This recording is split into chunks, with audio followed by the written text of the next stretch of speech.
মাদারীপুরের শিবচরে আরিয়াল খাঁ নদ থেকে দীর্ঘদিন ধরে রাতের অন্ধকারে ড্রেজার দিয়ে অবৈধভাবে বালু উত্তোলন করছে একটি প্রভাবশালী মহল। এতে নদীর পাড়ে জেগে ওঠা কৃষি জমিতে নতুন করে দেখা দিয়েছে ভাঙন, ঝুঁকিতে অনেক বসতবাড়ি সহ বেড়িবাঁধ। প্রশাসনের কাছে লিখিত অভিযোগেও মিলছে না প্রতিকার। শিবচর প্রতিনিধি খলিল মিয়ার তথ্যচিত্রে আরো জানাচ্ছেন নুসরাত জাহান সিনথি।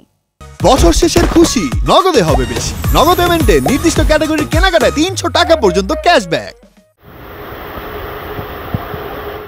শুধুমাত্র আরিয়াল খাঁ নদের মাদারীপুরের শিবচরের অংশটুকু নিরাপদে রাখতে ২০১৮ সালে চালু করা হয় কলাতলা নৌ পুলিশ ফাঁড়ি। অথচ সে ফাঁড়ির আওতাধীন নদের অংশে দীর্ঘদিন একাধিক ড্রেজার বসিয়ে রাতের আধারে লাখ লাখ ঘনফুট বালু তুলে নিচ্ছে প্রভাবশালী মহল। এসব বালু চড়া দামে বিক্রি করা হচ্ছে বিভিন্ন অঞ্চলে। এতে নদী পাড়ে জেগে ওঠা কৃষি জমিতে দেখা দিয়েছে ভাঙন, ঝুঁকিতে সরকারি বেড়িবাঁধ সহ অনেক ঘরবাড়ি। বাড়ি তো কয়েকবারই ভাঙছে, এই জায়গায় করে ভাঙে গেছে আজকে ২-৩ বছর ধরিয়া। ওখানে এই পরের জায়গায় থাকতে আসি, খাজনা দিয়া থাকতে আসি। ওখানে আমাকেও তো কোনো ভরসা নাই।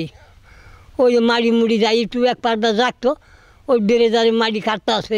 বছর শেষের খুশি নগদে হবে বেশি। নগদ পেমেন্টে নির্দিষ্ট ক্যাটাগরির কেনাকাটায় ৩০০ টাকা পর্যন্ত ক্যাশব্যাক।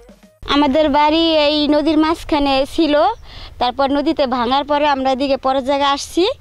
এখন ওই রাত্রে অন্ধকারে বলগাট দিয়ে মাটিগুলো কেটে নিয়ে যায়। এখন যে আমাদের জায়গা জাগবে সে সম্ভাবনা আর নাই। রাত্রে চুরি করে মাটি কেটে নিয়ে যায়। মাটি কেটে নিয়ে গেলে নদী যে পানি যেখানে গভীরে চলে যায়, সময় আমার ৫-৬ জমিন এটা যে নদীর গর্ভে যে চলে যায়। এই যে আমাকে জমি, এই যে নদী ভাঙন, ঠিক আছে, রাত যখন পানি গভীরে চলে যায় তখন মাটি এখানে ডাইভে জায়গা।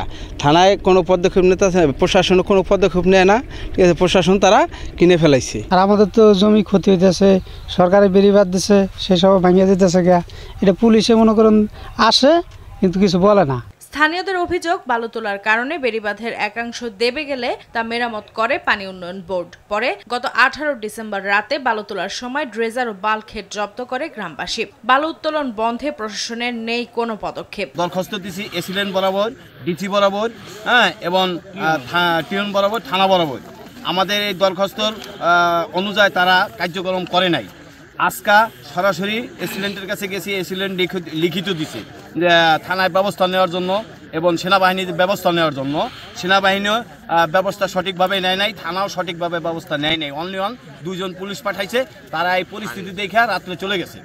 এখন তারা বলছে আপনারা যা পারেন তা করেন, আমাদের করণীয় কিছু নাই। নৌ পুলিশকে ম্যানেজ করেই বালু উত্তোলন করছে চক্রটি, এমন অভিযোগে পুলিশ সুপার জানান এই ব্যাপারে তাদের কোনো সংশ্লিষ্টতা নেই। অনুমতিবিহীন ড্রেজার চালায়, সেখানে আমাদের কোনো সক্ষতা বা আমাদের কোনো সম্পৃক্ততা এটা আমার জানা নেই। কলাতলা থেকে নদী হলো ২.৫ কিলোমিটার দূরে আরিয়াল খাঁ। সেখানে নৌ পুলিশের সহযোগিতা কোনো প্রশ্নই আসে না, কারণ কলাতলা নৌ পুলিশ ফাঁড়িটি একটা একেবারে জরাজীর্ণ অবস্থা রয়েছে। আমাদের শিবপুর একটা অনুমতি নিয়েছি, ওখান থেকে আমাদের কোনো জলযান নেই। কলাতলা নৌ পুলিশ ফাঁড়ির জলযান নেই, সেখানে আমাদের তো সহযোগিতা করার কোনো সুযোগই নেই।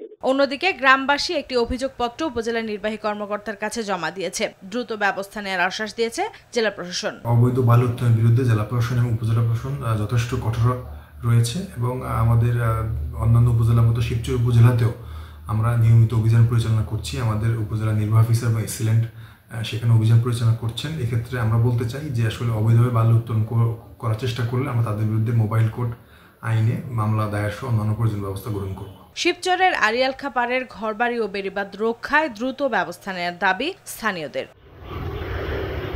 নুসরাত জাহান সিনথি, RTV।